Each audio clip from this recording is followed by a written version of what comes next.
धन्यवाद बच्चों, और अभिभावक गण को मेरा प्रणाम, नमस्ते, गुड मॉर्निंग, सुप्रभात, सत श्री अकाल।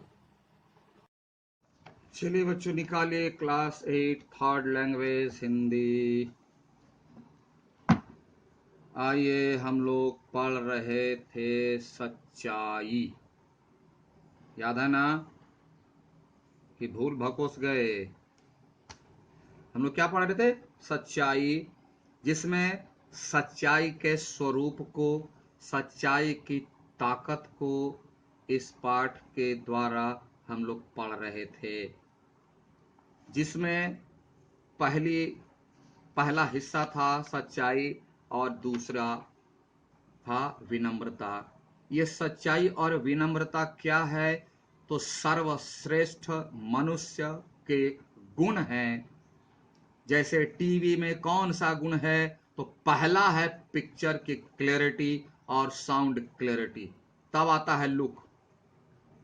तो हमारा लुक कैसा है, आपका लुक कैसा है, डजंट मैटर। हमारा स्वभाव कैसा है, क्या इंसान के लायक है? उतनी मेरी बोली, उतना मेरा स्वभाव, उतना मेरा नेचर क्लियर है तो अच्छा इंसान है, नहीं है बुरा इंसान है। तो सर्वश्रेष्ठ इंसान के गुणों में से ये दो गुण जो हैं सबसे टॉप के हैं, सच्चाई पहला और दूसरा विनम्रता, जिसमें सच्चाई को हम लोग देख रहे थे। और उसमें हम उदाहरण के तौर पर, यानी एक एग्जाम्पल के तौर पर लोकमान्य बाल गंगाधर तिलक की के जीवन की घटना को देख रहे थे, जिसमें हम लोग एक पैराग्राफ पढ़ चुके थे और इसमें हम लोग जान चुके थे कि वे सदैव सत्य बोलते थे। उनकी असली ताकत जो है वह सच की ताकत थी। क्यों? कि सत्यमेव जयते, सत्य को लोग रोक सकता है लेकिन परास्त नहीं कर सकता, यानी हरा नहीं सकता। और इसीलिए वे चाहते थे कि उनके जैसे हम भी बने, हम लोग भी बने, हम लोग भी सच्चाई का साथ लें। और इसीलिए उन्होंने समाज को सुधारने का बीड़ा उठाया, सुधारने के चैलेंज को स्वीकार किया। इसलिए उन्हें एक समाज सुधारक भी कहा जाता है। कि समाज में जितनी तरह की बुराइयां थी, मतलब निगेटिविटी थी, जिसका बुरा असर हमारे जीवन पर पड़ता था, उसको ठीक करने के लिए इन्होंने उस चैलेंज को स्वीकार किया। चैलेंज इसलिए कि जो व्यक्ति जिस परिवेश में बहुत वर्षों तक रह चुका है, उसमें चेंजेस लाना, उसके थॉट को चेंज करना इतना आसान नहीं। सोच को चेंज करना इतना आसान नहीं है। देखोगे आप कि आपके घर में, हमारे घर में लेटेस्ट मॉडल की हर चीज बड़ी जल्दी आ जाती है, बड़ी जल्दी आ जाती है, मार्केट में आने के पहले भी आ जाती है, लेकिन नई सोच नहीं आ पाती है। नई सोच आने में बरसों नहीं, युग लग जाते हैं। तो ये कितना कठिन काम है, कितना चैलेंजिंग वर्क है, आप बस इस उदाहरण से समझ लो। घर में लेटेस्ट मॉडल का फर्नीचर, कॉटन, कुछ भी हो, बहुत जल्दी आ गई, प्राउड फील करते हैं। लेकिन हमारे दिमाग में नई सोच जो हमारी जिंदगी को बेहतरीन बना दे, वह सोच जल्दी नहीं आती, युग बीत जाते हैं आने में। यह कितना चैलेंजिंग वर्क है। एक बार की बात है, मेरे जीवन की नहीं, लोकमान्य बाल गंगाधर तिलक के जीवन का एक घटना है। जब तिलक पाठशाला में पढ़ते थे, स्कूल, एक दिन गुरुजी कक्षा में पढ़ा रहे थे, जैसे मैं अभी पढ़ा रहा हूं। तिलक अपने सहपाठी से बातें कर रहे थे, जैसे आप लोग क्लास में बात करते। गुरुजी ने उन्हें बातें करते देख लिया, जैसे हम लोग देख लेते हैं आपको। पाठ खत्म करने के बाद, यानी पाठ बीच में अगर करेंगे तो गुरुजी डिस्टर्ब हो जाएंगे। लेसन समाप्त हुआ या कोई एक टॉपिक समाप्त हुआ, उसके बाद उन दोनों को खड़ा किया, स्टैंड अप, खड़ा करके पाठ के बारे में प्रश्न पूछे। क्योंकि हम लोग का मकसद है लेसन का थीम, ट्रिप्स, क्वेश्चन, इशू तुम्हारे दिमाग में आ जाना चाहिए। ताकि आप एक्सप्लेन कर सको। बस गुरुजी ने वही ट्राई किया, दोनों को खड़ा करके पाठ के बारे में प्रश्न पूछे। तिलक ने तुरंत सारे उत्तर बता दिए। तिलक तो सबका आंसर दे दिया फटाफट। जैसे आप लोग में भी अगर पढ़ने वाले विद्यार्थी हो तो फटाफट आंसर दे देते हैं, और नहीं पढ़ने वाले हैं तो इधर उधर झांकने लगते हैं, सिर खुजलाने लगते हैं। और सबसे अच्छा उपाय मौन व्रत धारण। अब उनके सहपाठी यानी बगल वाले जो दोस्त थे जो गप लड़ा रहे थे, उनकी बारी आई। गुरुजी ने उनसे भी प्रश्न पूछे। तुरंत वह कुछ भी ना बता सका, आंसर नहीं है, पढ़ेगा नहीं, टीचर की बात ध्यान से सुनेगा नहीं।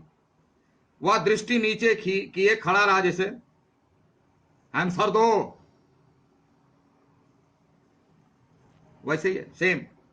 यह देखकर गुरुजी को क्रोध आ गया, जैसे हम लोगों को गुस्सा आता है। वे बोले, यदि तुम कक्षा में बातें करोगे तो पाठ कैसे याद रहेगा, क्योंकि दिमाग तो उधर है गप लड़ाने में, तो पाठ याद कैसे रहेगा। फिर उन्होंने उसे कक्षा में खड़ा रहने की सजा दी। ला खड़े रहो फुल पीरियड। आज खड़ा कर सर पैर दर्द करने लगा। আমাদের ছেলে পা ব্যথা হয়ে গেল, গল্প করছিল, করতে দিন না। बदल गया। देखिए इसीलिए हम लोगों में कोई बाल गंगाधर तिलक नहीं बना, कोई डॉक्टर राजेंद्र प्रसाद नहीं बने। यही है, खड़ा रहने की सजा दी। तो तिलक जी ने क्या सोचा, सहपाठी को दंड मिलता देखकर तिलक से ना रहा गया, क्योंकि गप तो दोनों कर रहे थे। तो गुरुजी सोचे कि तिलक तो आंसर दे दिया, इसलिए इसको जो है बैठने दो। ये आंसर नहीं दिया इसलिए इसको खड़े रहने दो। लेकिन तिलक ने उस सजा का यह ग्राउंड यानी बेस नहीं बनाया। तिलक ने कहा, गुरुजी मैं भी बातें कर रहा था, बोला वो तो बात कर रहा था लेकिन मैं भी तो गप लड़ा रहा था, इसलिए उसको जो सजा मिली तो मुझे भी सजा दीजिए, क्योंकि गप तो मैं भी कर रहा था। आप लोग बोलते हो, बोले सर हम तो गप नहीं कर रहे थे सर, हम सिर्फ सुन रहे थे। बोलने वाले को सजा, सुनने वाला को बोल रहा था तो क्या करे सर, हम तो सुन रहे थे। नहीं, देखिए तिलक का स्वभाव कितना ऊपर। गुरुजी ने हैरान होकर पूछा, फिर तुमने सभी प्रश्नों के सही उत्तर कैसे दे दिए। ध्यान से सुनना। गुरुजी ने पूछा कि तुम जब गप कर रहे थे तो मैंने जो प्रश्न पूछे उसका सही से उत्तर तुमने कैसे दिया। तिलक बोले, गुरुजी मुझे केवल एक बार सुनकर ही सारा पाठ याद हो जाता है। एक बार आप बोले, मैं ध्यान से सुना और पाठ याद हो गया। लेकिन आप तो 10 बार बोलते हैं, मेरी भी आदत है। क्यों कि ऐसे बच्चे कम होते हैं जो एक बार में समझ जाएं। कोई 2 बार में समझेंगे, कोई 3 बार में, कोई 4 बार में। इसलिए मैं भी क्लास में रिपीट करता हूं और तरह तरह के शब्दों से, सिंपलेस्ट सेंटेंस में, अलग अलग एग्जाम्पल से, ताकि सब बच्चे समझ जाए। लेकिन जो बच्चा एक बार समझ गया तो समझ गया। गुरुजी को आश्चर्य हुआ और गुरुजी तिलक की बात सुनकर बहुत खुश हुए। बोले वाह, कितना अच्छा विद्यार्थी है कि एक बार सुन लिया तो समझ में आ गया। इसका अर्थ है कि घर में भी प्रैक्टिस करता है।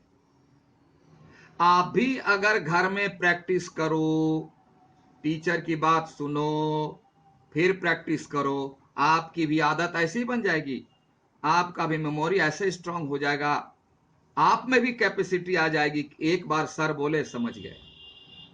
इसलिए सर बहुत खुश हो गए, पर समझाते बोले, बेटा बेटा मुझे तुम पर गर्व है, फीलिंग प्राउड ऑफ यू। परंतु बुद्धिमान होने का मतलब यह नहीं कि हम कक्षा में दूसरे विद्यार्थी की पढ़ाई में बाधा डालें। आप बुद्धिमान हो, आपको एक बार में समझ में आ गई बात, तो इससे क्या मिलता है? इससे क्या हमें अधिकार मिल जाता है कि हम समझ लिए तो दूसरों को भी समझने में डिस्टर्ब कर दें? मैं एक बार में समझ लिया तो क्या यह जरूरी है कि दूसरे बच्चे भी एक बार में समझ लें?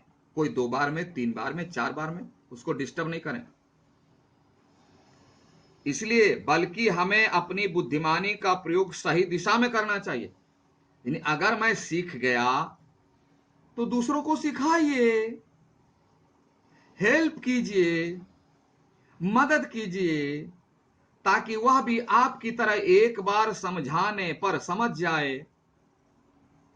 बुद्धिमानों का यह काम है, शिक्षितों का यह काम है कि अगर आप समझ गए हो तो टीचर के जाने के बाद जिनको बातें समझ में नहीं आए, लेसन समझ में नहीं आए, उसको समझाइए। क्लास में डिस्टर्ब मत कीजिए, क्लास में उन्हें अपना प्रयास करने दीजिए कि वह टीचर के कितनी बार समझाने पर समझता है।